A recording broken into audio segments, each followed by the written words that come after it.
Hello, my friends. This Wendigo has many eyes, and we must be careful. Be sure to subscribe to my channel. It was my friend Caden's birthday party about a month ago and, I must say, it was pretty fun. My three friends, Enrique, Cody, Ian and I went over to his party at his house.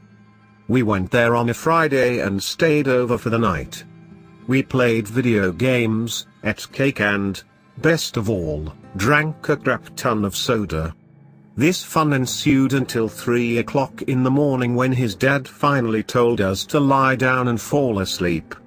We did the first thing, but not the second. We got some sleeping bags out, and just talked for another hour or so. We joked around, talked about some stuff, and then the topic of the Wendigo came up. The Wendigo is a cannibal demon of Native American mythology that I wrote a short, scary story about in my creative writing class in school. I let my friends read the story the day before, and they said it was scary.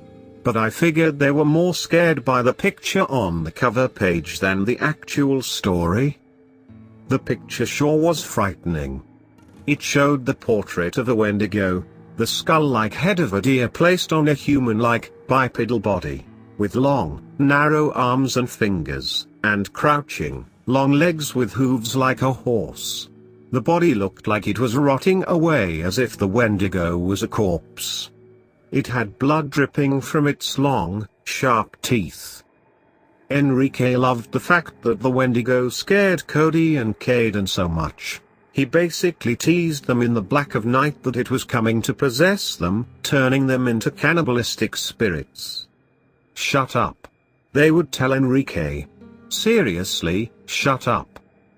What? Are you scared? He would taunt at them. I thought the entire thing was really funny, as, of course, there was no such thing as the Wendigo, but I could tell that they were getting even more afraid. Once, Caden looked at a window without the blinds over it and thought that the Wendigo would stare at him through the window. He was too scared to actually get up and shut the blinds, though, so I did. Enrique continued to tease them. He got out his laptop and Googled images of the Wendigo. Then he went on the Wikipedia page for the Wendigo. He read aloud, all cultures in which the Wendigo myth appeared shared the belief that human beings could turn into Wendigos if they ever resorted to cannibalism or, alternatively, become possessed by the demonic spirit of a Wendigo, often in a dream. What's a demonic spirit? Ian asked, watching the taunting unfold. Enrique Googled it. He found out that a demonic spirit is like a ghost, except it can possess your body and have control over all of your actions. He also found out that if you say a demon's name out loud, you have summoned it. You have made it its duty to possess you. Well, if that's true, Enrique said, Wendigo, Wendigo, Wendigo, Wendigo, Wendigo, come get me Wendigo. Enrique, shut up. Cody and Caden said, both of them on the verge of throwing something at his face. I interjected, you guys, the Wendigo is fake. Now shut up and go to sleep. Whatever. I'm tired anyway, Enrique said as he yawned. And we fell asleep. The next morning, I woke up and went to the bathroom. Nobody was up yet. I decided I would eat some cake from yesterday for breakfast. I went to the fridge and got some. As soon as I turned around, I let out a frightened screech. Enrique was up and was in my face. Whoa, you scared me there, I said. No response. He just gave a face, a chilling face. His eyes were sunken in, and he gave me a non-smiling, wide-eyed, pale look. I sat down at the table and ate the cake. Soon, Ian, Cody, and Caden got up. A few hours later, my mum picked me up and I went home. That night, I went to bed afraid of the Wendigo. I remembered what Enrique said, and I became increasingly more and more frightened. Eventually, I gained enough confidence to finally just sit up in my bed and say, "It doesn't exist, so I'm going to say its name, Wendigo." A few seconds passed. "See, Taylor, there is no Wendigo," I told myself. Then I heard a scratching noise at my bedroom door. It started out barely audible before it became louder and louder and louder. Oh, God. Oh, God. What have I done? The scratching noise was so loud, I thought that it was going to break down my door, whatever it was. Finally, I got out of bed and approached my door. As I started walking towards it, the scratching got louder and louder. My hand, inches away from the knob, was hesitant to open the door. From the time my hand was inches away to when I finally opened the door felt like an eternity. I twisted the knob slowly and slammed the door open. And I didn't see anything. I heard a barking noise, and I looked down and saw my bulldog, Fat Chops. Relieved, I let the dog into my room. On Monday, I returned to school. My school is a charter school that has a dress code, and on that particular day, I received a detention for forgetting to wear my belt. The next day I had soccer practice, so I knew that I had to serve it that day. The day went on normally, but at 3 o'clock, I had to go to Mrs. Foster's room to serve my detention. I was the only one in the room with her. After a few minutes, she told me that she had to go somewhere really quick. "Okay," I said. About a minute later, I saw Enrique outside the door and he came in. "What's up?" I said, glad that he was there. He looked at me with the same pale face he had given me earlier, with his sunken eyes and neutral expression. "Are you okay, dude?" I said. No response. "Hello." He got up and went into the corner of the room, and just sat there. "Enrique," I said, growing more uneasy. "Enrique," I repeated. "Enrique. Dude, you are starting to scare me." All of a sudden, he put his face up at the ceiling and started to transform into a hideous, pale-skinned, jagged-toothed creature. Afraid, I started slowly moving backward. He was possessed by the Wendigo. I broke the window in the classroom and ran out of there. Next to the school were some trees that I thought I could hide in.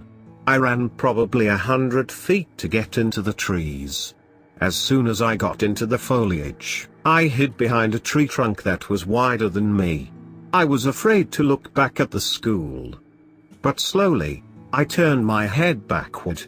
I was hesitant too, but I wanted to see if he was still following me. As soon as my eyes were facing towards the school, I was face to face with the demon. I ran further into the trees.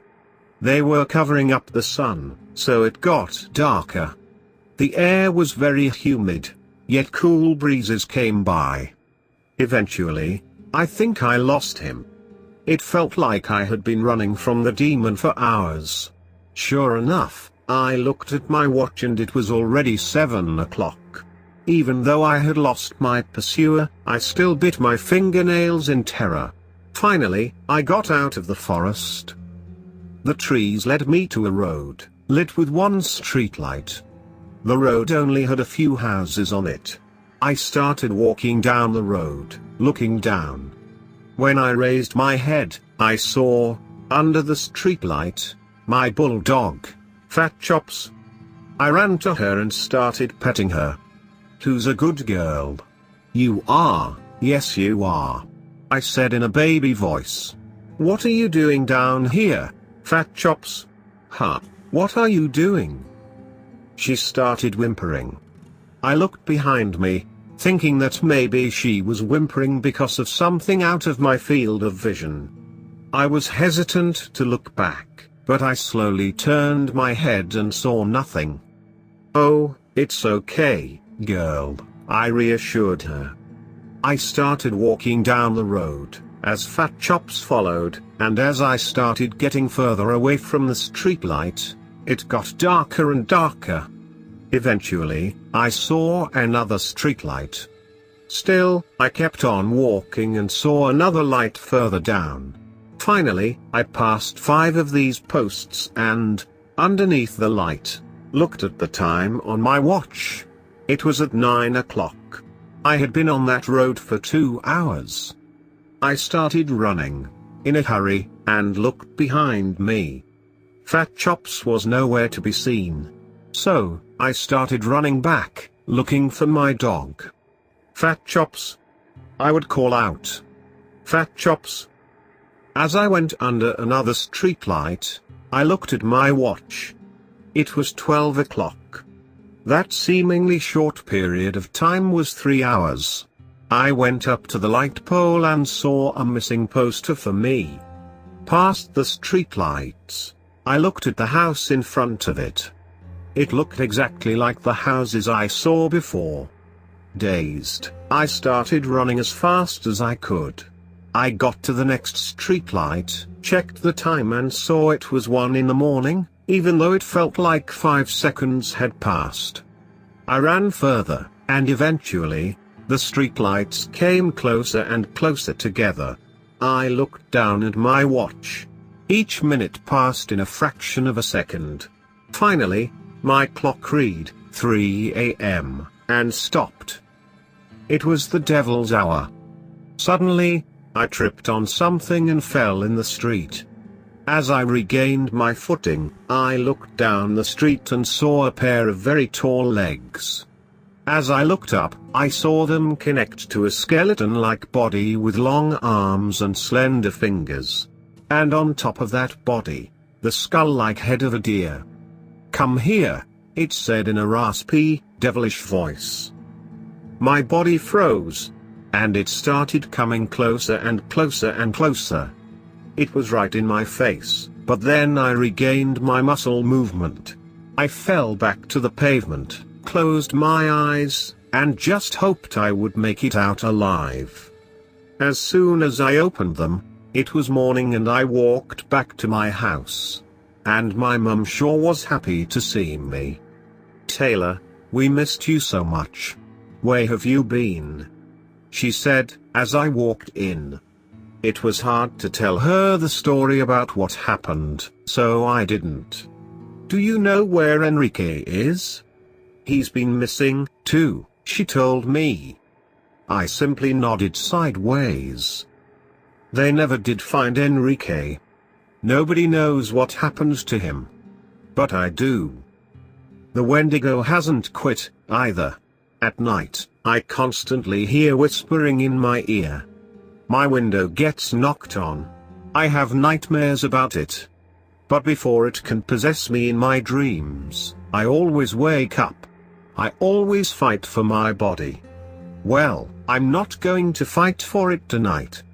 I'm done dealing with the Wendigo.